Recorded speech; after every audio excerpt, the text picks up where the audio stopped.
자, 요번에 이제 볼 건 베르사유 조약인데, 요거는 좀 내용이 짤막해가지고, 여기, 내용을 좀 볼게요. 자, 여기 보면 이제, 그, 중요한 내용들만 발췌를 해놨어요. 자, 일단, 45줄 보면, 독일은 프랑스 북부의 탄광지대를 파괴한 보상으로, 자르의 하류에 있는 탄광지대의 안전하고 절대적 소유권, 독점 채굴권을 프랑스에게 넘겨준다. 이렇게 했거든요. 그래서 이제 여기는 뭐, 그냥 무기한으로, 기한 없이 이제 넘겨주는 걸로 돼 있는데, 짜르 지역을. 근데 이제, 이건 15년 동안에 이제 뭐냐, 국제연맹 관리해야 되는 거야. 그리고 여기 채굴권만 이제 프랑스에 넘겨준다. 뭐 이렇게 이제 한 거죠. 자, 그렇고, 그래서 이제 여기는 이제 독일이지만, 짜르 지역은 여기 국제연맹 관리 아래서 독일에서 이제, 독일의 영토지만 국제연맹 관리 아래서 있고, 프랑스에게 채굴권 넘겨준다는 거, 이렇게 기억을 해두시면 될 것 같고, 그다음 119조 보면 독일의 해외 시민주의 모든 권리와 요구를 동맹국가 연합군 주요 국가에 넘겨준다는 거죠. 그래서 이제 그때 독일이 가지고 있는 그 해외 시민지들을 그 오세안이나 이런 아프리카 시민지 있죠? 이걸 미국이나 일본에 양도를 하죠. 예. 그래서 요거 관련된 건 내용도 기억을 해두시고, 그다음에 113조 보면 독일 국방과 관련된 내용인데요. 자, 독일이 일반 의무병 제도를 폐지하고 독일 육군은 지원병 제도를 조직하고 또 보충을 해야 된다. 그러니까 돈을 받고 이제 고용하는 상비군 체제로 바뀐다는 거죠. 그래서 이제 독일 같은 경우에는 그 당시 이제 잠수함 자체는 이제 만들지 못하군요. 여기는 왜냐면 잠수함 때문에 많이 타격을 받았잖아요. 연합군이 그때. 독일군의 전함, 톤수, 그 다음에 병력, 그 다음에 이제 탱크나 장갑차 이런 것들 다 정했어. 그리고 뭐 무기 개발 같은 것들 못하게 해요. 그래서 이제 독일이 나중에 이제 무기 개발 어떻게 하냐면 독일 안에서 이제 하면 이제 걸리니까 저쪽 독일하고 친한 소련, 그 당시 소련은 좀 독일하고 초청이 친했죠.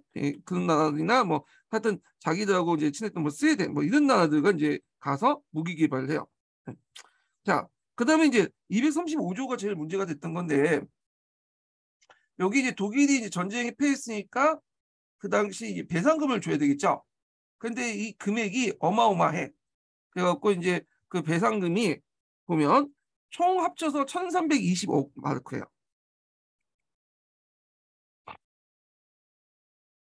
이 마르크는 이제 독일의 그 당시 화폐의 가치죠. 화폐의 단위인데 그 독일이 이제 꼼수를 피울 수 있잖아. 왜냐면 마르크를 많이 찍어내갖고 갚을 수가 있으니까 이 마르크는 이렇게 딱 정해놓고 이걸 지금 현재 금의 시세에 맞춰가지고 그러니까 금을 기준으로 해가지고 마르크화를 상정한 거야. 그러니까 얘네들이 왜냐면 아무리 지표를 찍어내도 요 1918년 금 시세에 맞춰갖고 마르크화를 지불하도록 이렇게 바꾼 거죠. 예. 그래갖고 이제 이런 식으로 이제 뭐냐면 만들었다.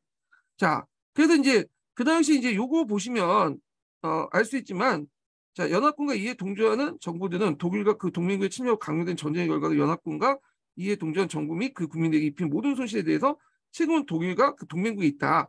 독일은 이를 인정해야 된다. 그래서 모든 책임은 독일에게 있다. 이렇게 이제 얘기를 하죠. 그래서 독일 국민들은 이걸 뭐라고 얘기하고 있냐면 베르사유 명령이라고 하죠. 이걸. 그래서 우리가 크게 잘못한 것도 없는데 여러 가지 이제 뭐냐면 배상금을 그렇게 많이 물렸다. 그래서 이런 것들이 나중에 이제 시틀러가 등장하는 또 배경이 되기도 하죠. 그래서 독일의 모든 이제 식민지에서 권리가 상실되면서 그 식민지들은 대개 독일 국제연맹 위임 통치를 실시했다. 네. 위임 통치지만 실제로는 이제 식민지였다 보시면 돼요. 그래서 약간 지금 이제 2차 대전 때 신탁 통치하고 비슷한 그런 개념이다 거죠. 그래서 이승만이 이제 우리나라를 위임 통치해달라고 막 요청을 했죠 또. 그리고 민족자율주의 원칙이 무시했다. 패전국 식민지가 재분배됐고 독일의 영토 본국도 많이 하향이 됐죠. 그래서 이제 많이 뺏겼는데 특히 이제 알사스 로덴 지역은 다시 프랑스에 갔고 그다음 폴란드 하향했던 폴란드로 돌아갔고 폴란드 하향이라는 것은 여기 보시면 이제 지도가 좀 그런데 여기가 독일이면 독일하고 이제 여기 독일 본토하고 동프리센 지역이 있어요. 자, 이 동프유센 지역이 하고 이게 중간에 월경지죠. 여기 월경지에 이제 연결시켜주는 하랑이 있었어. 폴란드 하랑 지역은 원래 독일 땅인데 폴란드 쪽으로 넘어갔고요. 여기 이제 하랑의 끝에 항구 쪽이 있는데 단찐이죠. 이 단찐이는 원래 독일 사람들이 많이 살고 있었어요. 우리 독일로 넘어가야 되는데 이걸 넘겨주면 이제 여기 동프유센 지역이 연결될 수 있고 폴란드가 내륙 국가가 될 수 있잖아요. 그래갖고 이 단찐이를 국제 연맹 관리로 한 거야. 근데 실질적으로는 관리는 폴란드가 있던 거죠. 자, 그래서 이거 폴란드 하나가 단찐이 문제 때문에 그 당시 독일하고 폴란드하고 갈등이 일어날 수밖에 없고 결국에는 이게 이제 2차 세계대전 때 히틀러가 요 폴란드 하나가 단찐을 넘겨달라고 하니까 넘겨주지 않으니까 이제 공격을 한 거죠. 그다음 독일이 이제 오스트리아 합병을 금지시켰다. 그 당시 오스트리아는 이제 많이 축소됐죠. 주변에 있는 땅들을 다 이제 독립시켜주고 여기는 이제 그 뭐냐 독일 국민들만 구성된 독일어권만 구성된 건데 독일이 여기를 먹을 수 있잖아요. 그러니까 이제 이거를 못하도록 했고 그 다음에 그 독일하고 소련이 맺어졌던 블레스트 리토프스크 지역은 폐기됐다는 거. 나일라트 지역은 비무장 지역이 됐고 그다음 짜르 지역 같은 거 아까 15년 동안 국제연맹 관리에 들어갔다는 거, 군비 제한, 배상금 지불, 뭐 이렇게 이제 했다는 거죠. 예. 그래서 상당히 뭐냐면 손해보는 그것들을 했다. 예. 그 외에 기타 패전국들과 조약을 맺었는데 먼저 볼 게 오스트리아 제국이 붕괴되죠. 생제르망 조약을 통해서. 그래서 오스트리아는 이제 독일어를 사용할 수 있는 국가로 이제 한정돼 있고 그 외에 이제 체코슬라바키아, 헝가리 이렇게 분리됐고요. 세르비아도 그 당시 그 보스니아 헤르체고비나 크로아티아를 합병해서 유고슬라비아가 됐어요. 유고슬라비아. 그래서 이 유고슬라비아라는 말은 뭐냐면 원래 뭐 세르비아라든지 크로아티아라든지 그다음에 이제 거기 살고 있는 마케도니아 등등들이 되게 남슬라브족 계통이에요. 그래서 유고슬라비아는 남슬라브 계통의 왕조, 남슬라브 왕국, 그러니까 남슬라브족이 살았던 지역이라는 의미거든요. 유고슬라비아가 예, 살았던 이렇게 있고, 그다음 터크 제국이 붕괴되죠. 세부르 조약을 비교해서 그래서 대부분 식민지는 상실되고 유럽 내륙의 콘스탄티노프가 그 주변에 흡수한 지역, 그러니까 아시아 아나톨리아 지역만 유지되는 그런 이제 형태가 있는데 잠깐 이제 지도를 좀 보여줄게요. 요거 제가 좀 보고 설명을 좀 할게요. 어, 어, 어, 지도를 보면서 좀 설명을 자주 해야 되는데 예,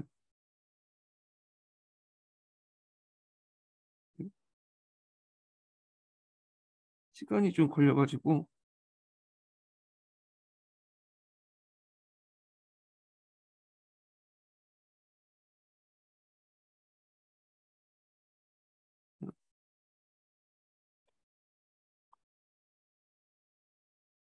자 여기 보면 이스탄불 지역 같은 경우에는 뭐 오스만 제국 넘어갔다는데 이건 좀 약간 잘못된 거고 여기 보시면 여기가 이제 뭐냐면 그 터키 그러니까 이제 이름 바뀌었죠. 투르키라고 이제 바뀌었잖아요.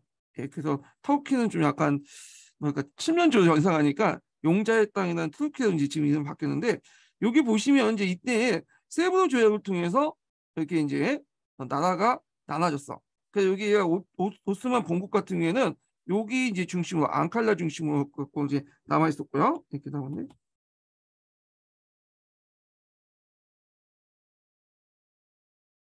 갑자기 왜 갑자기 네, 잠깐만요. 설명하다가 이게 갑자기 예. 그래서 이제 여기 앙칼라 부근으로만 이게 뭐냐면 됐고 이게 그냥 보고 설명할게요. 이게 안 되네. 자, 그래서 이제 여기 앙칼라 중심으로 해갖고 이제 오토만 제국의 영토만 있었고 나머지 땅은 다 분배가 됐죠. 여기 아르메니아한테도 갔고 원래 아르메니아가 이제 이쪽 지역이 그 아르메니아인들이 많이 살고 있었던 지역이에요. 그 다음에 이제 이쪽 있고 프랑스 영역도 있고 그 다음에 녹색은 이탈리아 영역이죠. 그리고 여기 붉은색 프랑스 이게 이게 뭐 포도색 같은 거 있죠? 여기는 이제 어떤 영역 그리스야. 그리스 영역. 그리고 여기 보면 이제 어 이스탄불하고 그 영역 있죠. 보스포러스하고 다다르스 해협은 여기는 중립지대 영역이고 누구나 이제 통과될 수 있는 지역이야. 왜냐면 터키에서 이쪽으로 넘어가려면 어떤 특정 국가를 장악하면 좀 곤란하잖아. 그래서 이런 지역은 중립지역 영역으로 이제 남겼어. 그래서 그 당시 오스만은 요 앙카라를 중심으로 해서 요 지역밖에 없었던 거거든요. 요 지역. 자, 근데 이때 이제 그 여기 제일 불만이 있었던 게 그리스야. 그리스는 더 먹으려고 했죠, 여기를. 그래서 그리스 같은 경우에는 군대를 파견했어요. 예, 이 오스만을 먹으려고. 그리고 여기 이제 있고 또 오스만의 칼말 파샤라는 인물이 등장해서 해방 전쟁을 또 한다고 이제 설치되니까 군대를 파견한 거예요, 그때. 그래서 해방 전쟁을 하면서 오스만 제국은 그 옆에 있었던 아르메니아나 뭐 이런 땅들을 다 점령을 하죠.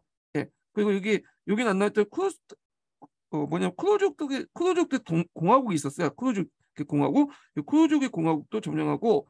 그런데 이제 그리스 군대가 이제 12만 정도 파견하니까 네, 상대를 못하는 거야. 이게 너무 병력 많죠. 영국과 프랑스 같은 경우도 병력 파견했지만 이제 쇼를 치고 이제 물러났고, 왜냐면 영국과 프랑스나 이탈리아는 국내 문제 뭐냐면 신경 쓰기 때문에 전쟁 끝난 후에 이제 재정 파탄도 일어났고 하니까 터키 문제에 개입을 안 하려고 했어요. 그래서 그냥 땅을 돌려주고 이제 물려놨고, 근데 그리스만이 유일하게 이 오스만 땅을 먹으려고 군대를 12만 원 이제 파견했던 거야. 나머지 국가들은 다 철수를 했는데, 근데 그리스는 이제 공격하니까 바로 그 앙칼라 앞까지 공격해갖고 이때 투르키예가 멸망 직전까지 갔어요. 멸망 직전까지. 그때 이제 구원자로 나타난 사람이 해방 전쟁을 이끌었던 칼말 파샤죠. 칼말 파샤가 여기에서 막아내고 앙칼라에서 막아내서 그 그리스가 차지했던 그 장악했던 영토를 다 이제 뭐냐면 몰아냈죠. 그래갖고 결국에는 요 소아시아 반도를 이제 뭐냐면 장악을 하는데, 이때 이제 그리스하고 이제 타협오죠. 로잔 협정이라고 이제 타협아. 로잔 협정으로. 그래갖고 이제 어떤 식으로 타협보면, 일단은 요쪽 그리스가 차지하고 있는 유럽 지역에 뭐 이스탄불이라든지 그 유럽 지역에 이제 북쪽 지역에 있는 땅들을 돌려주겠다. 터키한테. 대신에 너네 여기 영역 보면 이제 주변에 섬들 있죠. 터키 밑에 바로 섬들. 이 섬들은 다 누구 거냐? 우리 걸 하자. 그래서 이 노잔 협정을 맺게 되는 거야. 그래갖고 이제 지금도 요 섬들 때문에 문제가 된 거예요. 바로 터키 앞에 있는 섬들은 다 그리스 땅이에요. 노잔 협정에 따라서. 뭐 이렇게 해갖고 이제 했는데, 자, 하여튼 그 당시 그 칼말 파샤는 해방 전쟁을 통해서 아르메니아와 그 다음에 크루즈족 그 독립국가들을 멸망시키고, 영국, 프랑스, 이탈리아 합상을 해갖고 쇼를 쳐갖고 이제 물러나게 하고, 그다음 그리스 같은 경우에는 물리치고 로잔협정을 맺어갖고 영토를 정리했다, 이렇게 보시면 될 것 같아요. 예. 그래서 이제 이렇게 했고, 그 과정에서 이제 그 오스만 투르크는 제정에서 공화국 넘어가게 되죠. 예.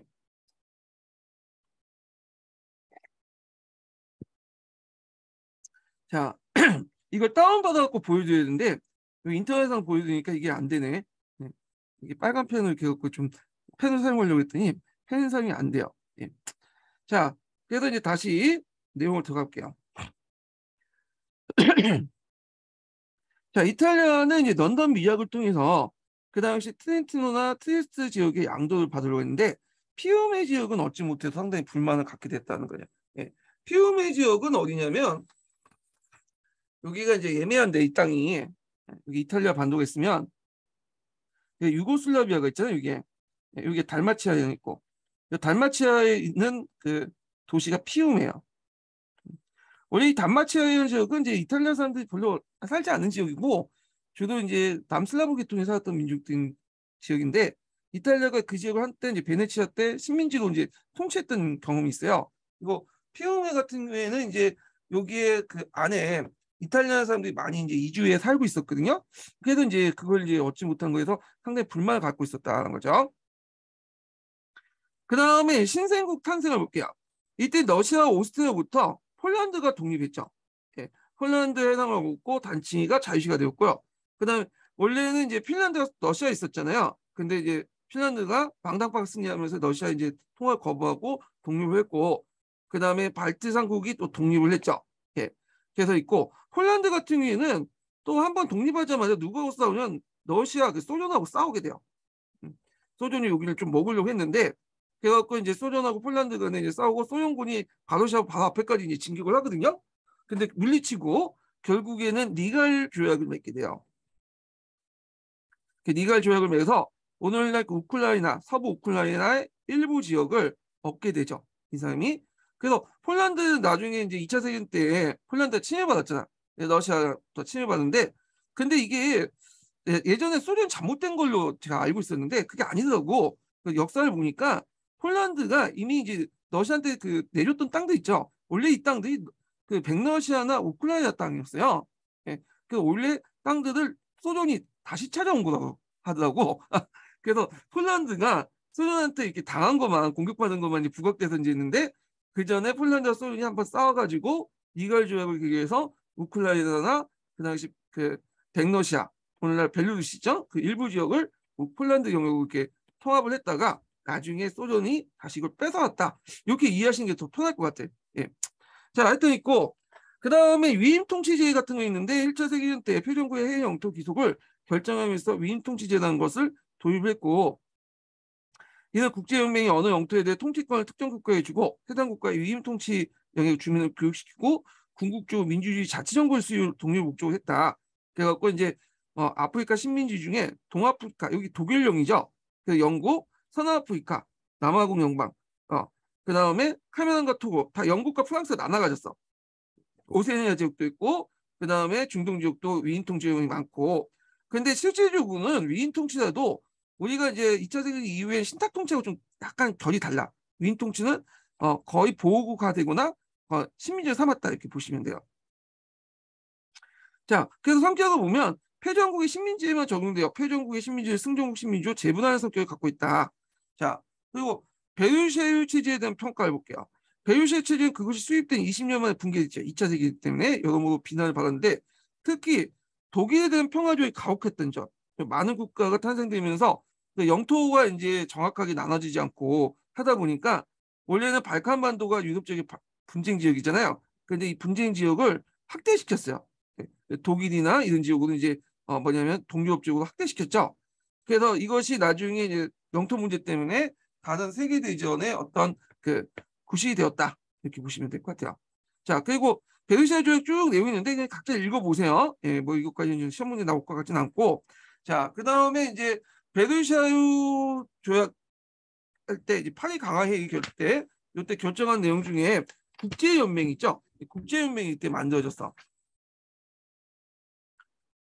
자, 그래서 이거 윌슨이 제안했지만 실제로 윌슨은 이제 미국은 참여하지 않았죠. 앞에서 얘기한 것처럼. 자, 세계 평화와 인류 문화 향상의 2대 목표를 걸고 총회 이사회 상설 사무국 이렇게 뒀고, 한 개는 이제 좀 외워두셔야 될 것 같아요. 일단 독일과 소련이 가만히 허용되지 않았던 것. 예. 독일은 이제 패전국이고 소련은 소비에트 국가죠. 물론 나중에 이제 가입은 시켰지만 가입이 허용되지 않았던 거. 그다음 제창국이었던 미국도 참여하지 않았죠. 정권이 바뀌었기 때문에 고립주의 노선으로 이렇게 바뀌었잖아요. 그 다음에 내용상 큰 결함이 있었다. 즉 가맹국에 대한 구속력이 없어 참가국은 임의로 탈퇴할 수 있었고, 특히 평화를 위협하는 침략 국가에 대해 제재 방법으로서 경제 봉쇄 정도 실수는 없었다. 대표적인 게 이탈리아가 이제 에디오피아를 공격할 때 이탈리아에게 조치를 내렸던 것은 이제 군수 조치밖에 없잖아. 근데 이게 뭐 먹히겠어요? 지금 뭐 푸틴한테 한 거 보면 금방 알 수가 있겠죠. 자, 그래서 이제 이렇게 이제 보시면 될 것 같아요. 자, 그 다음에 이제 여기 이제 노카우리아 조약 넘어가기 전에 잠깐 그 워싱턴 회의에 대해서 좀 얘기해 볼게요. 보통 이 워싱턴 회의는 앞에 이제 중국사에서 좀 얘기하는 게 낫긴 하는데 여기에서 언급을 좀 하는 게 좀 나을 것 같아서 여기에서 할게요. 앞에서 이제 워싱턴 체제 같은 경우에는 특징이 뭐예요? 그 아시아 중심의 이제 한태평양 중심의 이제 그런 것을 미국 중심으로 하겠다고 해서 워싱턴 회의를 개최한 거잖아요. 그래서 이렇게 워싱턴 회의를 중심으로 워싱턴 체제, 미국 중심의 어떤 체제가 만들어졌는데, 이걸 이제 보면요.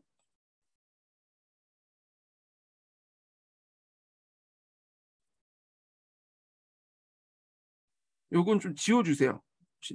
이 워싱턴 회의가 요거는 하나에 붙는데 이게. 자, 워싱턴 회의 1921년에 이제 개최를 했어요. 21년에. 미국이 이제 자국 중심의 어떤 아시아 어떤 패권 질서를 유지하기 위해서 이제 개최했는데, 배경을 보면 1차 세계대전에 일본이 21개조 요구 등 일본의 중국의 우월적인 지위를 확보하면 하려고 했고, 그 다음에 일본이 이제 러시아 혁명 후 북만주나 시베리아 야심을 가졌어. 그래갖고 이제 요게 뭐냐면 적군을 토벌한다는 명목으로 막대한 병력을 시베리아에 파견했잖아요. 그러다 보니까 이제 이거에 대해서 미국 견제가 필요했던 거죠. 예. 그래서 요 지역을 자기도 세력권으로 해야 되겠다. 그래갖고 이제 했는데 그때 워싱턴 조약은 몇 개로 이제 나눠져 있냐면 잠깐만요. 3개 조약으로 구성이 돼 있어요. 3개 조약. 3개 조약. 자, 여기 보면 이제 그 사국 조약으로서 미국, 영국, 프랑스, 일본 이렇게 있죠. 그래서 태평양 지역의 기존 영토와 보유권을 인정한다. 이렇게 있고요. 근데 구국 조약은 뭐냐면 회의에 참여한 모든 국가들이 중국의 영토 보존과 문호 개방 원칙을 존중한다. 그러니까 원래 문호 개방 원칙은 나중에 좀 얘기하겠지만 이게 이제 그 미국이 처음에 제안을 했던 거, 존 헤이라는 사람이 그걸 이제 국제적으로 공식적으로 인정받던 조약이 문호 개방 원칙이 요 워싱턴 조약이다. 국제적으로 공식 인정받았고 그다음에 중국에게 요구했던 21개조 요구를 철회를 했다. 이런 내용도 좀 기억을 해두시면 되고 여기 또 없지만 여기는 없지만 영일 동맹도 파기되죠.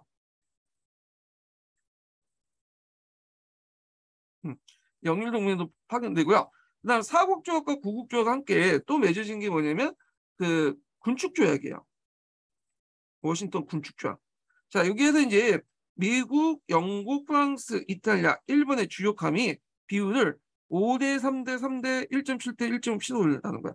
주요함은 항공모함이라고 하는 게 아니라 그거는 이제 전함이죠. 그 당시에는 전함을 이제 비유했다. 전함은 이제 배수량이 거의 만 톤이 넘는 배를 이제 전함이라고 하죠.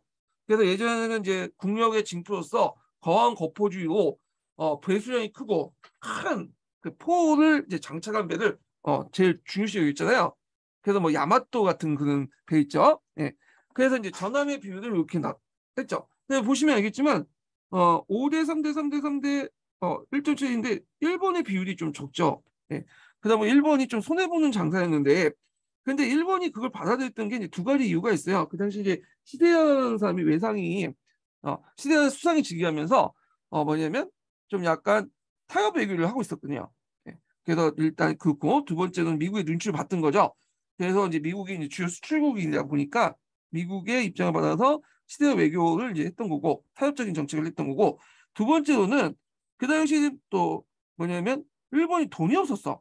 전시공황 이후부터 이제 1차 세계 때 잠깐 반짝이었다가 어, 다시 1923년에 전시공황이 닥치거든요.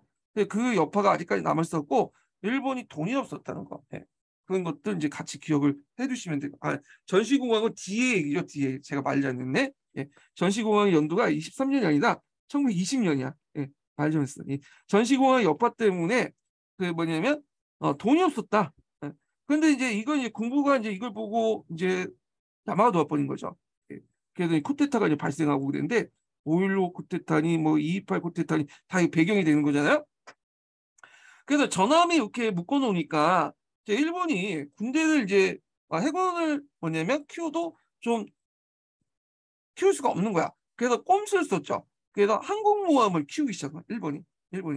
그래서 이제 항공모함 비용을 좀 늘렸죠. 항공모함은 좀 약간 구정에도 있기는 있지만 약간 이제 느슨했거든. 그걸 이용하고 항공모함을 키웠다. 예.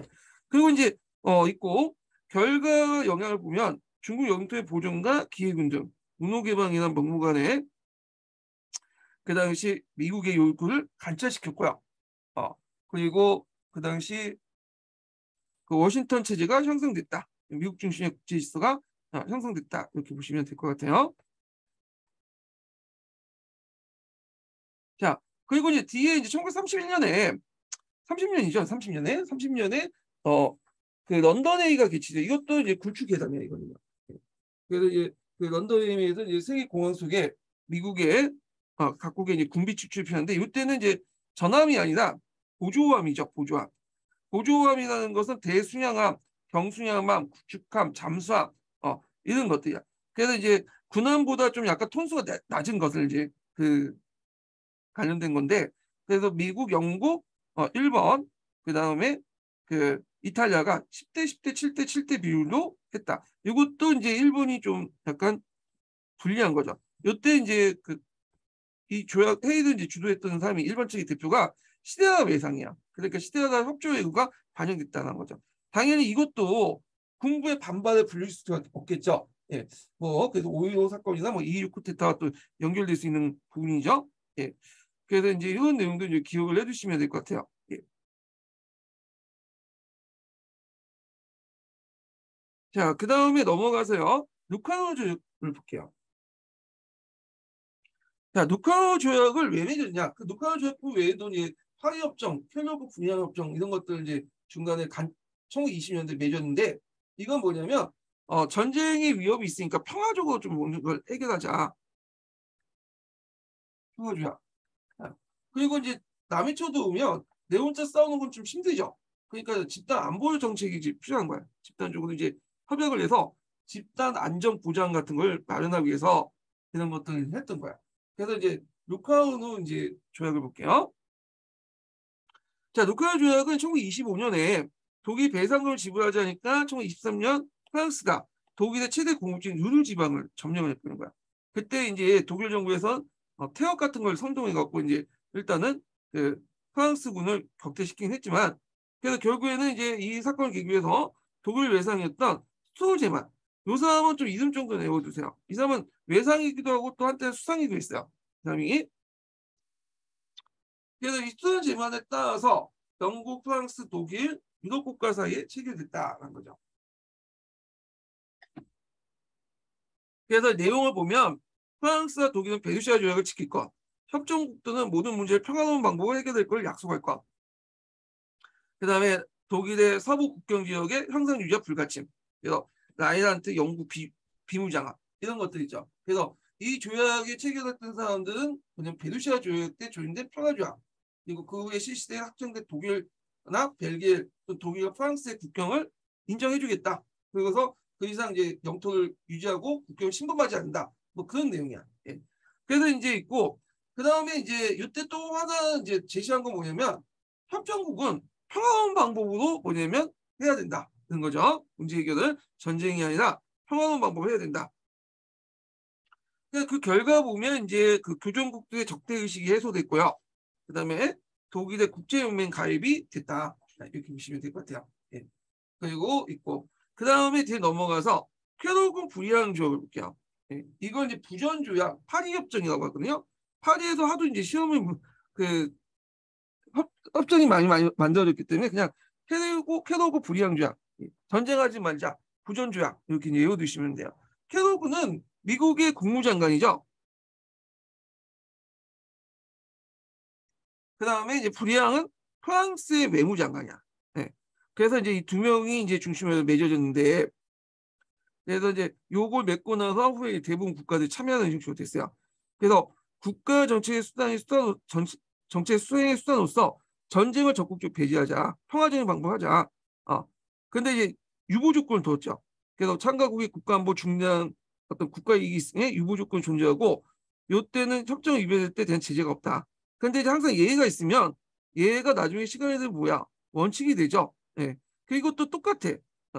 이거는 상징적 의미에만 가깝고 실효성이 별로 없다는 거. 나중에 이제 히틀러가 이제 무장 해제 다시 재무장하자니까 여기 참여했던 이제 협상 그 참여국들은 다 이제 뭐니까 그 이 조약을 파기하고 이제 나가버렸죠. 자, 그래도 이제 이런 내용도 있었다 이렇게 보시면 될 것 같아요. 그다음 독일의 배상금 문제 볼게요. 자, 이 배상금 문제에 미국이 개입을 하게 되는데 이걸 좀 이해하려면 이걸 표를 볼 필요 있어요. 자, 1차 세계대전 때 미국은 채무국이었어요. 예, 35달러 채무국이었는데 2차 그 끝나고 나선 채권국으로 바뀌어요. 125달러. 왜 그러겠어요? 미국이 전쟁 때 뭘 많이 받죠? 무기, 물자, 전쟁 물자들 이런 것들 갖다 팔았죠. 공짜 준 게 아니에요. 예.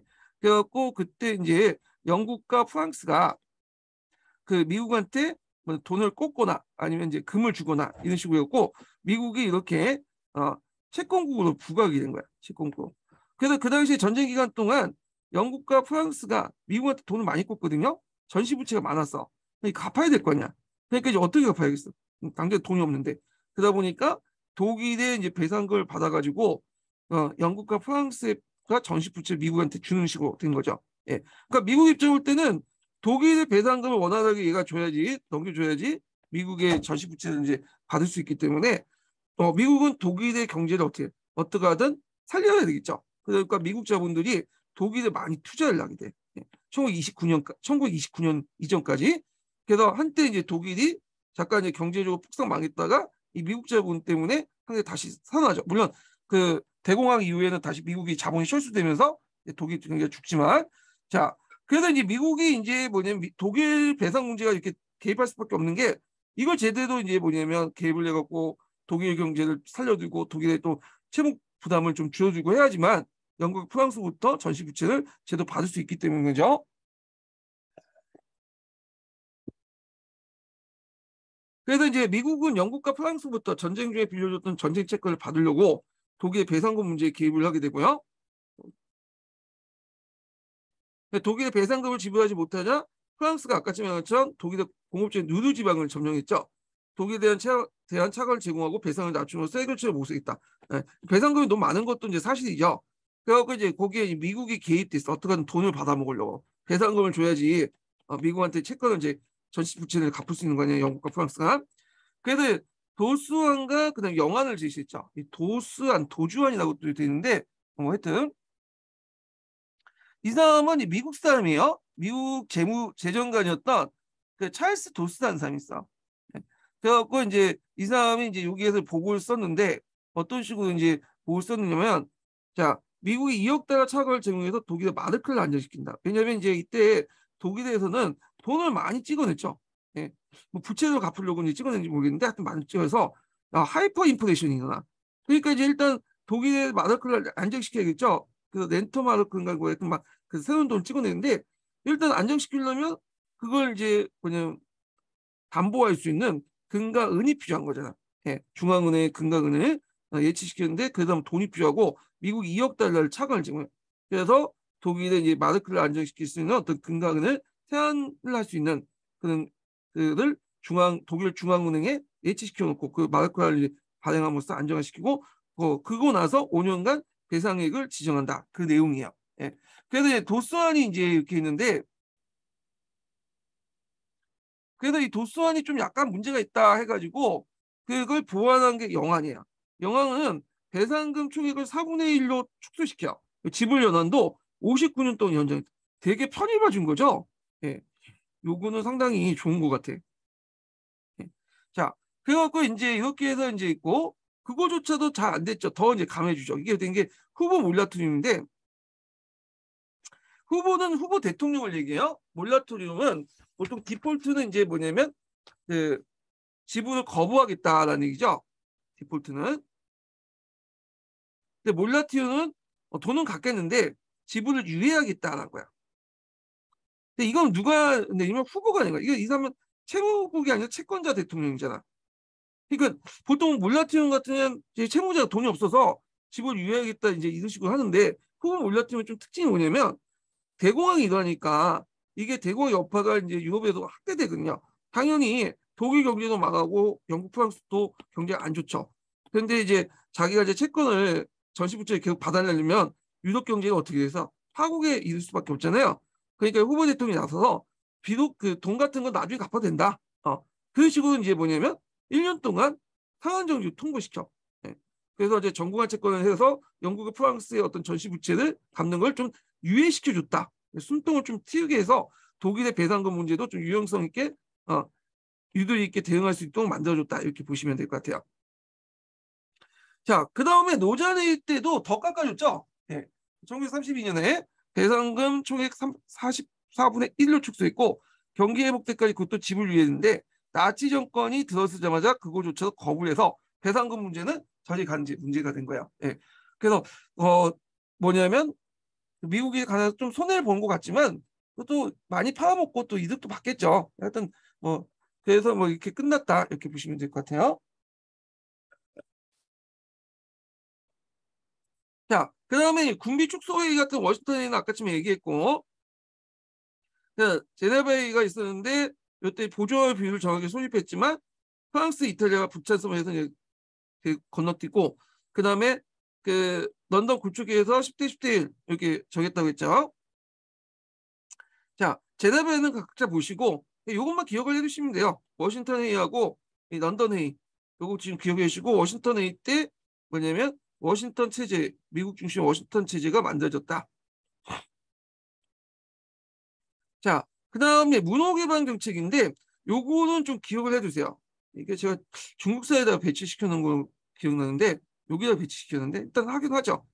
미국사와 관련된 거니까. 요거 예전에 중국사 관련돼서 이제 미국의 외교 정책 관련돼서 나왔어요. 그때 멀려서는 관련된 나올 때 언급됐던 부분이거든요. 그래서 이제 원래는 오리지널 이제 그 경기도 소그노트에는 없고 제가 따로 이렇게 정리를 한 거예요. 이거 중국사하고 또 관련돼 있죠. 자, 배경을 보면 미서 전쟁에 승리한 후에 스페인으로부터 필리핀을 양도받아서 동북아시아의 교두보를 마련했죠. 원래 스페인 자체는 이제 필리핀 자체가 이제 일종의 아시아 시장에 진출하기는 어떤 교두보 역할을 하려고 했던 거죠.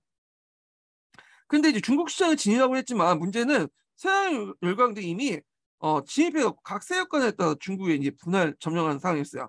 예, 그러니까 분할 이제 분할 점령이 아니라 분할해 갖고 영향력을 행사한 상황이었죠. 그러니까 미국이 낄 자리가 없었던 거죠.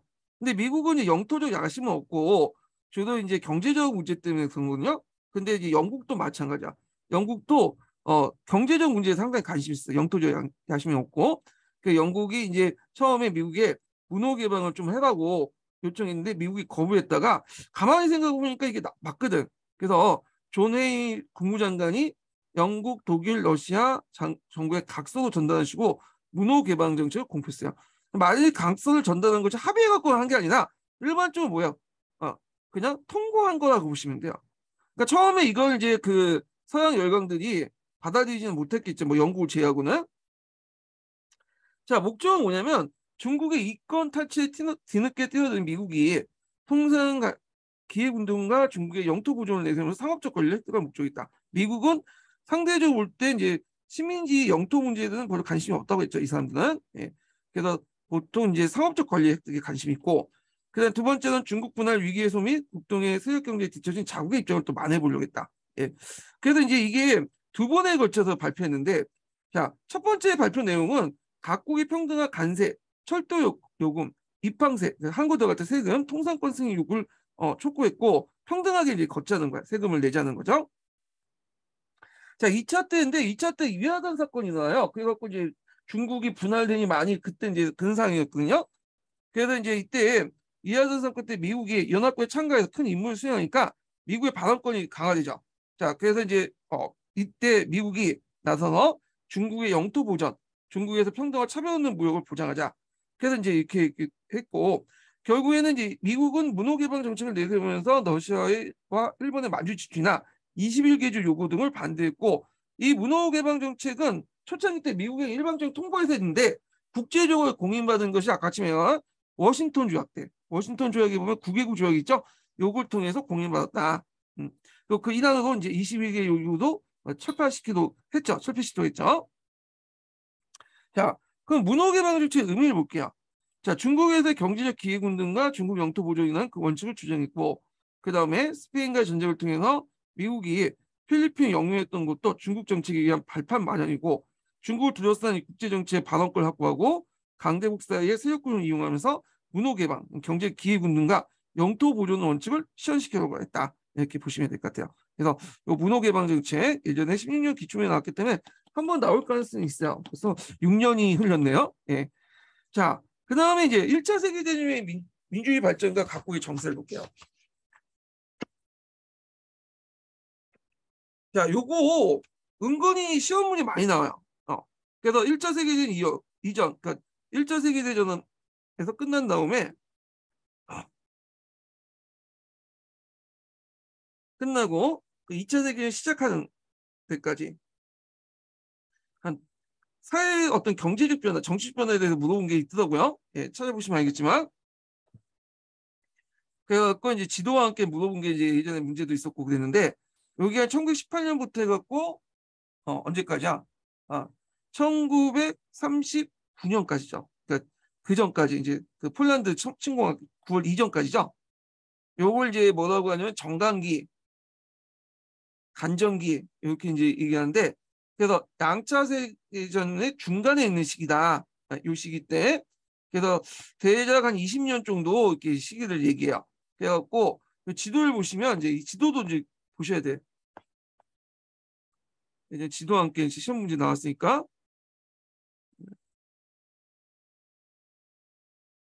자, 여기 베르사유 체제하는 유럽이죠. 네. 그래갖고 히틀러가 2차 세계대전 이제 시작할 때까지의 이제 유럽 상황을 얘기해요. 여기 요 지도 자체가 예전에 뭐 시험 문제 나오고 요 시기 때 일어난 유럽의 사회 경제 변화 이런 것들을 물어본 적이 있거든요. 그래서 요 지도 좀 기억을 해두세요.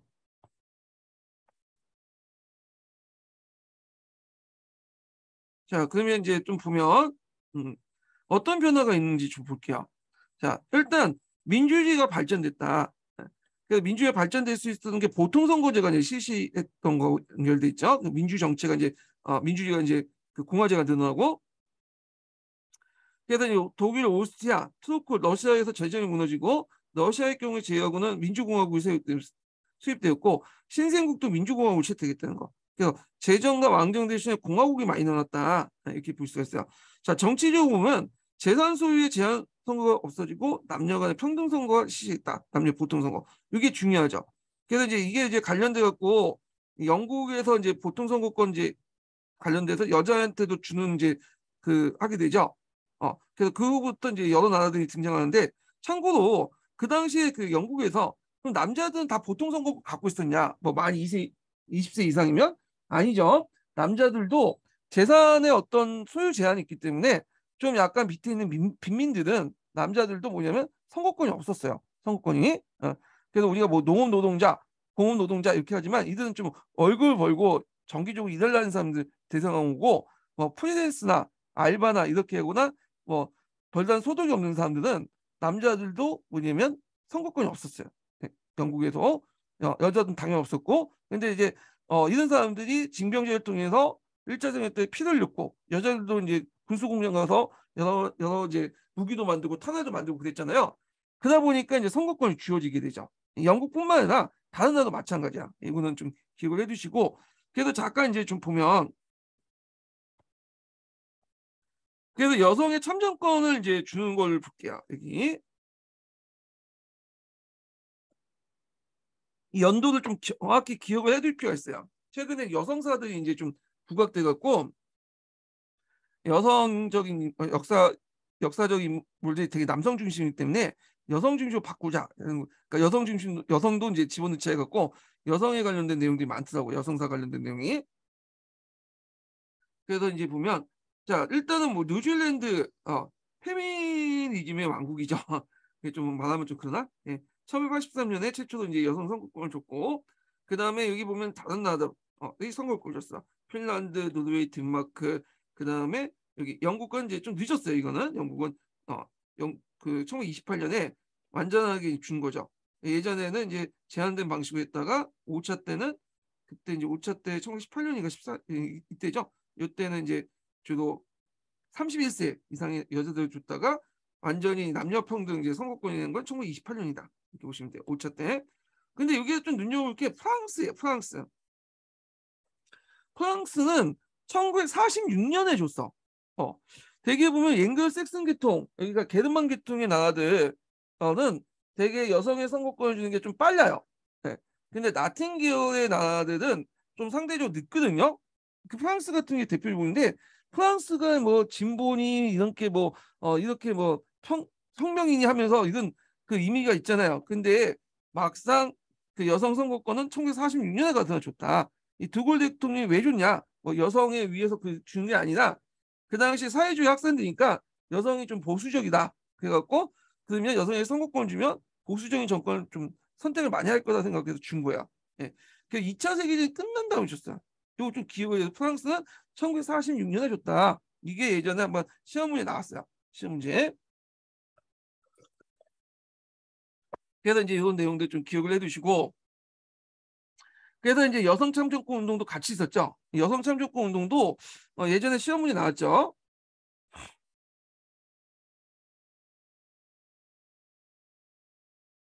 여성 참정권 운동은 나중에 기출문제 분석할 때 좀 다시 언급할게요. 예. 자, 그래서 이제 보통선거제가 실시되면서 정치에서 대중반응권이 강화됐고 그 다음에 유상계고 제한됐던 제한적 민주주의가 대중민주주의로 발전됐다. 그리고 대중들이 이제 사회 진출하면서 대중사회가 이제 출발되기 시작하죠. 대량 생산, 대량 소비, 이런 대량 유통 이런 걸 통해서 했고, 그 다음에 이제 경제적으로 볼 때는 이제 1929년에 경제공약계획으로 자유방위는 포기됐으나 수정을 대폭으로 받게 되고, 생산과 분배에 따라서 국가 개입과 통제가 이제 자연스럽게 되긴 계획 경제가 등장했다는 거. 그리고 이때부터 이제 복지 정책이 이제 본격화돼요. 원래는 1차 세계 이전까지 복지 정책 실시했던 나라는 두 나라였죠. 영국하고 그 다음에 독일이었죠. 영국 같은 경우에는 이제 약간 이제 자유주의와 사회주의에 플러스된 그런 영향을 이제 했던 거고, 그다음 독일 같은 경우에는 이제 가부장적 옹종주의, 그다음에 그 국가 사회주의 이런 개념에서 독일 노동자들에게 복지 정책을 해갖고 사회주의 넘어가는 막으려고 했던 건데, 이때부터 이제 복지국가 개념이 확산이 돼. 그러니까 특히 이제 미국 같은 경우에는 이제 그런 경우에 강했는데, 미국은 빈곤을 개인의 문제로 생각했어요. 그 1929년 빅딜, 그러니까 1929년 뉴딜 정책 이전까지는. 근데 이때부터 이제 미국도 복지 정책 이념을 받아들여서 빈곤은 개인의 문제뿐만 아니라 뭐냐면 사회적 문제이기도 하다. 사회가 어느 정도 개입을 해갖고 뭐냐면 그들을 도와줘야 된다. 그런 인식이 확산이 되기 시작하죠. 뭐 이렇게 복지국가 개념이 이제 확산됐다, 이렇게 보시면 될 것 같아요. 그러니까 정치적으로 보면 이제 그 노동당 진출이 이제 현저했죠. 그래서 특히 영국 같은 경우에는 양당 정책에서 노동당이 상당히 중요하잖아요. 그래서 원래는 자유당하고 보수당의 양당 체제였다가 19세기 후반에 노동당이 만들어서 노동당과 자유당의, 아니, 보수당의 어떤 양당 체제로 바뀌었죠. 그래서 이 보수당, 노동당이 등장하는데, 이 노동당들이 그 당시 제2당이 되고 결국에는 1924년, 그러니까 29년에 맥도날드를 중심해서 두 번에 거쳐 갖고 노동당이 진출해서 노동당 내각을 만들죠. 예, 이런 것들.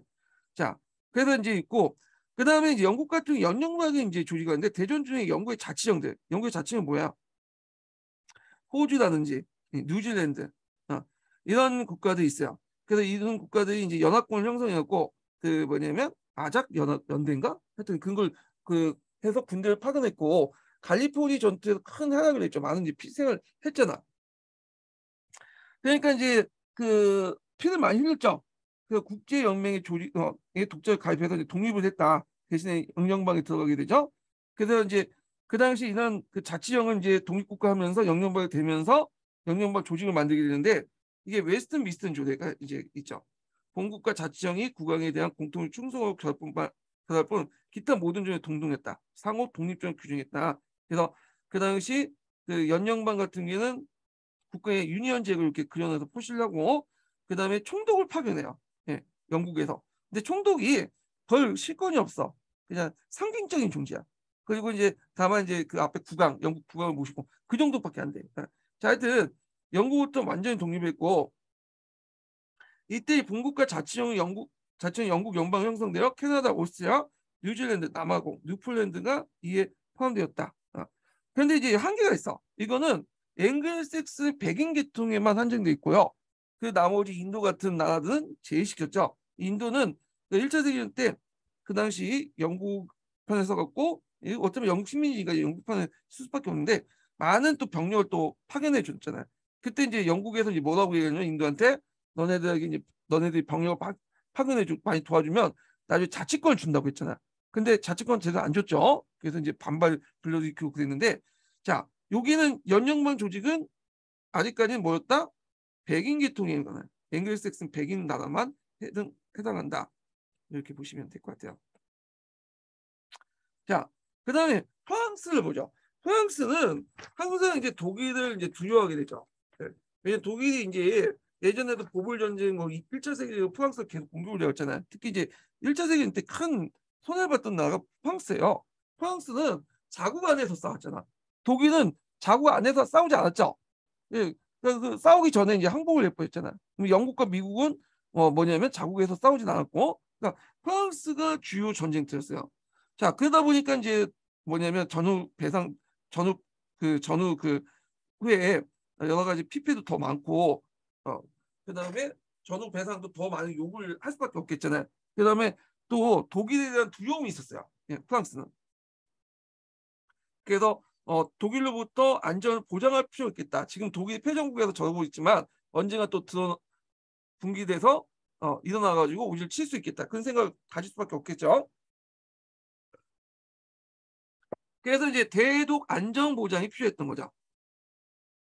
그래서 페르시아 조약에서 알사스 로레 지역을 확보하고 원래 뭐 자기 땅이니까 들어간 거고 석탄 지대에 이제 자르 지방을 병합하고요. 라일란트 공화국. 그러니까 라일란트는 이제 프랑스하고 독일하고 이제 중간에 있는 그 비무장 지역인데 그 형식상은 독일 영토예요. 다만 거기에 군대를 파견하지 못한 거 경찰 병력만 상주할 수 있는 곳인데 여기에 라일란트 공화국에 이제 뭔가 계례 왕국, 계례 공화국을 만들다가 실패했고 그 자르지방 점령도 실패했죠. 그러니까 이제 다 안 되니까 이제 미국, 영국, 프랑스가 방위 동맹을 체결하고 있는데 미국과 영국이 거부를 했죠. 예. 그래서 뻥 대신 닭이다 해갖고 소용수상을 체결해서 폴란드, 유고, 체코, 루마니아끼리 이제 서로 간에 안전 보장을 만들었죠. 근데 이런 나라들은 의미가 별로 없죠. 별로 힘이 강하지 못한 나라니까 별 의미가 없고요. 자, 정치를 볼게요. 프랑스 정치는 상당히 복잡해요. 영국이나 독일처럼 양당 체제가 이제 성립되지 않은 국가이기 때문에 얘네들이 좌파 연합, 우파 연합 이런 식으로 이제 싸웠거든요. 여러 정당들이. 그래서 우파 연합들이 이제 국민 분류기고 좌파 연합을 해갖고 자익당정이 좌파 연합 이런 식으로 이제 해가지고 서로 간에 이제 뭐냐면 정권을 왔다리 갔다리 하면서 정권을 지게 되죠. 그래서 이제 있고 그때 이제 국민 분류 그 우파 정당에서 대동강경련자인 프랑케라는 사람이 독일의 공업진 루를 점령하죠. 예. 그래서 있고 교황청과 또 관계를 회복하고 좌파 연합이 또 집권할 때는 또 이제 루르부터 군대를 철수하고 육한호도 협정을 체결하고 이런 것도 있고 그래서 또 국민불력이 집권하고 나서는 또 화폐 기울 인플레이션 억제하고 뭐 이렇게 이제 왔다 갔다 해요. 그리고 다른 유럽 국가와 달리 여성에게 투표권을 주지 않았다. 이거 좀 기억을 해두셔야겠죠. 시민력 기출문제 나왔던 거니까. 그래서 1946년에 가서야 주어졌다. 이렇게 이제 보시면 될 것 같아요. 예. 그래서 이렇게 있고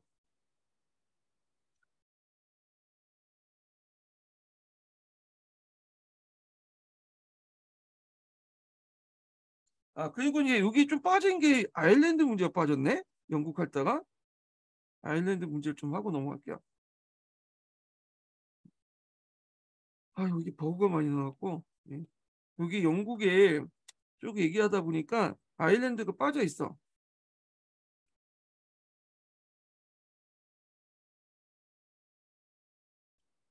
전쟁 전까지 뭐 자친을 중이 많이 하면서 막 이제 했는데 아일랜드 문제를 볼게요.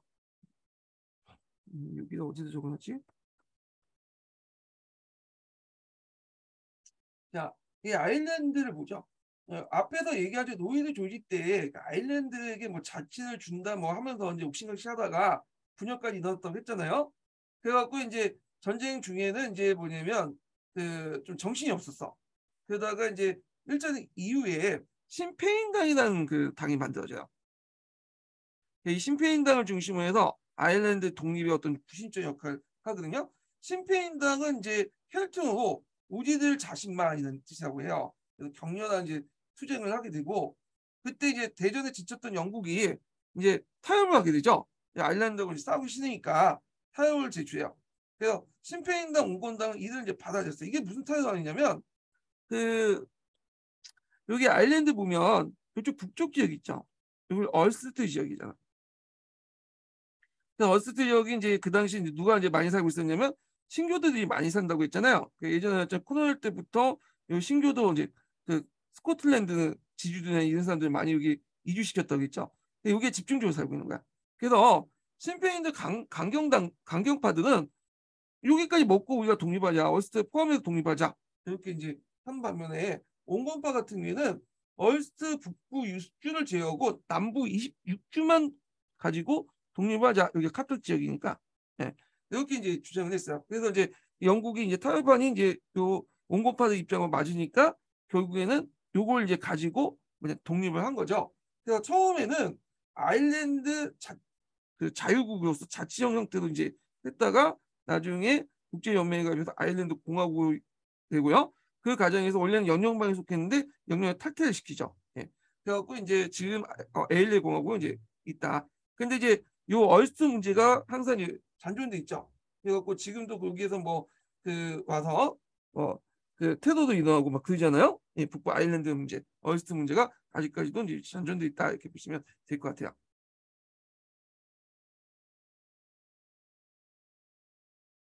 자, 그다음에 다시 넘어가서 미국을 보죠. 미국은 이제 제1차 세계대전 때 큰 이득을 봤죠. 그래서 예전에 한번 시험 문제 나왔는데 금융의 중심지가 뉴욕에서 런던으로 바뀌어요. 런던에서 이제 뉴욕으로 바뀌죠. 그래서 뉴욕이 세계 금융 중심지로 부상이 됐고, 그 다음에 이제 민주당 정권이 물러나고 나서 공화당 대통령이 쭉 대통령이 되죠. 하딩이라든지 쿨리지라든지. 자, 있는데 이들은 이제 뭐냐면 고집주의 외교 노선 같은 걸 추구하고, 요 당시 이제 상당히 호경기가 일어나요. 그래서 이제 공화당 쿨리지 때 대단히 호경기가 있었다. 그리고 이제 기업이 번창하고 고급성이 올라가고 이렇게 했는데, 이때 이제 여기까지는 잘 나갔는데, 여기 이제 뒤에 이제 마지막 그 공화당 세 번째 대통령 후보거든요. 후보가 등장하자 그 전에 후보가 등장 직후죠. 곧바로 경기가 이제 하강이 되죠. 그래서 이걸 대체를 못하다가 결국에는 민주당으로 권력이 넘어가게 돼요. 예. 그래서 이제 이렇게 있고요. 자, 그다음 독일 같은 경우에는 바이메르 공화국이 등장하죠. 예. 그래서 바이메르 헌법을 만들죠. 이 바이메르 헌법은 그 당시에 상당히 민주주의 헌법이라고 이제 있었는데, 그래서 이제 1919년 보통 선거로 이제 선출된 국회에서 독일 연방공화국이 탄생됐고, SPD가 이제 사회민주당이야. 다수파 사회민주당의 노동자 출신이었던 엘베르트가 대통령으로 선출되죠. 그리고 이 연립정부에서 이제 베르사유 조약이나 바이에른 헌법이 채택되는데, 바이에른 헌법을 볼게요. 자, 요거는 이제 요거 내용을 이제 보고 이제 볼게요. 네. 자, 바이에른 헌법이 있는데 요거 잠깐요. 하기 전에 두 번째 인증번호 알려드릴게요. 세 번째죠. 세 번째 인증번호 알려드릴게요. 세 번째 인증번호는 67번입니다. 네, 세 번째 인증번호는 67번. 네. 자, 바이에른헌법 보면 이제 독일은 공화국이며 국가 권력은 국민으로부터 나온다. 그래서 이제 재정이 하나 공화국으로 이렇게 됐고, 국회의원은 비례대표제 원칙에 따라 20세 이상의 남녀 평등, 보통 평등, 직접 비밀 선거를 한다. 4대 원칙이 다 들어가 있죠. 그리고 대통령은 전 독일 국민에 의해 선출된다 해가지고 초대 대통령이 엘베르트고요. 예. 그 다음에 이제 신데메르크하고 이제 대통령이 있어요. 1925년에 즉위한 사람 있죠. 근데 대통령은 실권이 별로 없어요. 여기서 대통령은 그 실권을 벌렸고, 주로 이제 뭐냐면 정책 위반이나 실시는 내각 수반 총리가 하죠. 총리. 예. 그래서 이런 것도 있고, 그 다음에 노동 조건 및 경제 조건을 보호하고 개선하기 위해서 단결의 자유 등 자유는 모든 누구나 보장한다. 이 자유를 제한하거나 방해하려고 모든 협정과 조치 위반이고, 노동자 및 고용인들 임금 노동 조건에 대한 규정과 등등이 있는데, 요 159조, 165조에 볼 수 있듯이 그 당시 뭘 이제 줬냐면 노동자들에게 노동자 단결권과 단체 교섭권을 줬어요. 네. 노동 3법은 그 협상권까지 해서 이제 행동권까지 있잖아요. 단결권, 단체 교섭권, 행동권인데 단결권과 단체 교섭권을 준 거야. 지금 이점 때는 좀 약간 그렇지만 그 행동권이 빠져가지고 그렇지만 그 당시에는 상당히 민주적이었다. 그런 것들이죠. 그래서 이제 이 바이메르헌법은 상당히 그 당시 민주주의 헌법이었는데, 문제는 여러 가지 문제점이 있어요. 이건 문제점 좀 뒤에 얘기하고. 그러니까 주권 재명을 규정한 20세 이상의 남녀의 평등한 선거로서 구성된 국회와 직접적인 국민 투표를 위한 임기 7년의 대통령이 있고, 그래서 대통령은 조약 체결권, 군 통수권, 국회 해산권, 비상대권. 비상대권은 긴급 조치와 비슷하다 보시면 돼요. 그래서 그때마다 이제 긴급 조치를 내려갖고 이제 하는데, 이런 것들이 이제 후에 바이에른 공화국의 이제 무너뜨린 요인이 돼요. 좀 뒤에 좀 설명할게요. 그다음에 정책 위반 실시는 실제 정치는 이제 내각 수반이 이제 총리가 하고요. 내각 총리만이 국회에 대한 책임을 진다. 국회의 권한이 매우 컸고요. 국민은 노동권을 인정받았다. 사유재 선거가 상속권의 보장을 받았다. 그죠? 근데 이제 문제점은 뭐냐면 이게 자기 수소해가지고 투쟁을 통해서 얻은 게 아니죠. 패전의 산물이야. 그래서 일본의 평화헌법처럼 패전의 산물이고, 독일 국민들은 패전을 시인하지 않고 등에 칼을 맞았다. 그러니까 칼을 우리가 이길 수 있었는데 뒤에 우리 배신한 놈이 있어갖고 졌다는 거야. 이때 등에 칼을 꼽은 사람이 누굴까요? 사회주의자와 유대인들이 우리의 등에 칼을 꼽았다. 배반당했다는 그 신화가 있었고, 그걸 잘 이용했던 사람이 히틀러죠. 그냥 독일 국민에게 있어서는 민주주의가 처음 대한 거죠. 왜냐하면 예전에 이제 지금 독일은 민주주의 국가지만 예전에는 계속 짜르가 통치했던 국가들이잖아. 그러다 보니까 뭐 영국처럼 뭐 의회를 통해서 민주주의 할 수 있는 경험이 없었던 거야. 예. 그러니까 이제 제도상으로는 이렇게 민주주의를 보이지만 실제 운영은 그게 못했죠. 그러다 보니까 독일 국민들이 혼란을 불러일으킬 수밖에 없잖아요. 혼란을. 그러니까 자유가 주어졌지만 자유를 행사할 수 있는 능력이 안 되는 거야. 그러니까 자유부터 도피하려고 한 거죠. 그리고 이 도피의 대상은 누구한테 하는 거야? 자기가 도피하는 시트한테 도피를 해서 이제 문제가 생겼는데, 자, 하여튼 이런 것도 있다 이렇게 보시면 돼요. 자, 그래서 이제 이 비상 문제점이 또 든 게 여기 비상시 긴급령을 발동한 비상대권 있죠. 이게 남용돼서 이제 하강이 됐는데, 요거는 좀 설명하면 이게 신덴베르크 때문에 신덴베르크. 원래 이 사람이 능력도 없고 그 너무 나이 많아서 이제 직을 했잖아요. 그 대통령 하지 말았어야 하는 사람인데 국민들이 이제 지지를 받고 이제 됐단 말이에요. 그래서 이제 그 나중에 얘기했지만 이제 나중에 히틀러에게 이제 내각을 맡겼는데 히틀러가 신덴베르크를 잘 꽂혀 넣었고 요 비상대권을 자주 이용을 해버렸어. 네. 자기가 마음에 안 들면 비상대권을 내서 그 다음에 의회 어떤 합의를 다 무시해버리고 긴급론에서 이 비상대권을 자기가 무조건 뭐냐면 행사를 했거든요. 신대milk의 그 동의안에. 그래갖고 이제 시트가 이걸 이용해갖고 나중에 수권법도 만들고 그래요. 비상대권이나 이름으로. 그래서 이제 그 국회 입법권까지 다 들어가게 되죠. 그래서 비상대권을 부여함으로써 이 당시 의회의 입법 조치를 아예 무시를 해버리고 행정부가 위에 앞서갈 수 있는 권한을 부여해줬다. 악용의 소지를 만들어줬다는 겁니다. 근데 이 시틀러가 이걸 악용했던 거죠. 신덴베르크를 뭐냐면 구호 삼아서 왜냐면 이 시틀러가 신덴베르크의 동의안에 이 비상대권을 이용했고 결국에는 그 비상대권을 이용했고 의회 입법권까지 없애버리는 그런 것들 하게 됐다는 거죠. 네. 이런 것들 같이 기억을 해주시면 될 것 같아요. 자, 그래서 이제 사회민주적 성격도 갖고 있고요. 네. 필요할 경우에는 기업을 국유할 수 있으나 사유재산 상속권을 부장을 했고 그 다음에 이런 것들을 인정해줬다. 예, 이런 것들 좀 보시면 될 것 같아요. 그리고 이제 그 바이에른 공화국의 위기를 볼게요. 바이에른 공화국은 중도파예요. 이제 다수파 3인당 세력인데 극우와 국제부터 계속 공격을 받았어요. 예. 그래서 국제 같은 경우 앞에 얘기한 것처럼 이제 그 독일 공산당 있죠. 독일 공산당의 그 스파르타쿠스 반란 같은 것도 있었고 그 다음에 이제 극우 세력부터 공격받는데 극우 세력의 공격은 카프 폭동이 있어요. 그리고 공산당 폭동을 구구로 되어 있는데 이건 극자죠. 네, 극자. 그래서 여기 아까 이제 스파르타쿠스의 반란이 있고 또 구구 세력 중에 하나가 이제 시틀러죠. 시틀러 나치가 일컫던 나치가 이제 문해에서 그래서 거기에 이제 폭동을 일으켰잖아요. 맥주 마시다가 폭동을 일으켰죠. 예, 이것도 이제 구구 세력의 폭동이라고 볼 수가 있겠죠. 자, 바이에른 공화국 초창기 때는 경제적 상당히 위기에 처해 있었어요. 그래서 극심한 인플레이션, 그다음 프랑스가 노동 점령이 더 심화됐고 빈부격차가 심해졌죠.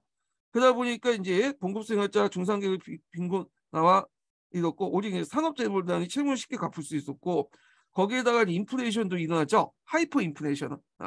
그래서 이제 이렇게 하다 보니까 뭐냐면 정치나 경제 위기 상황이 있었는데 그때 이제 나타났던 이제 재상이자 또 외상이 됐던 스튜어제만 있죠. 요거 외워두세요. 스튜어제만은 통화개혁을 했어.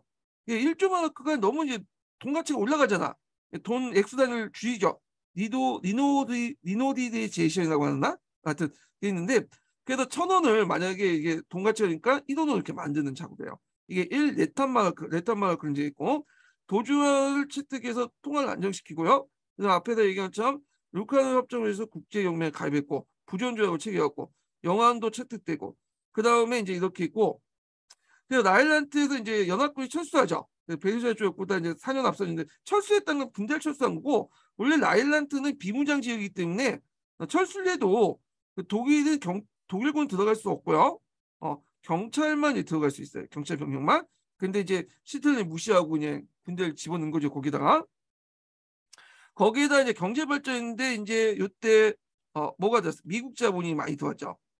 미국 자본에 의해서 1차 세계대전보다 더 능가하게 되고 근데 이제 너무 미국 자본에 의존하는 게 문제죠. 1929년에 대공황이 일어나니까 미국의 자본들이 독일에 빠져나가기 시작이죠.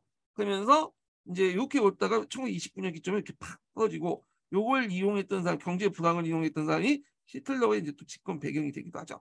그런 것들 기억을 해두시면 될 것 같아요. 자, 그래서 이제 이렇게 해서 이제 좀 했고 뒤에 이제 경제 공황 관련된 내용은 다음 시간에 진행을 하겠습니다. 예, 오늘 수고하셨고요. 다음 시간에 뵐게요.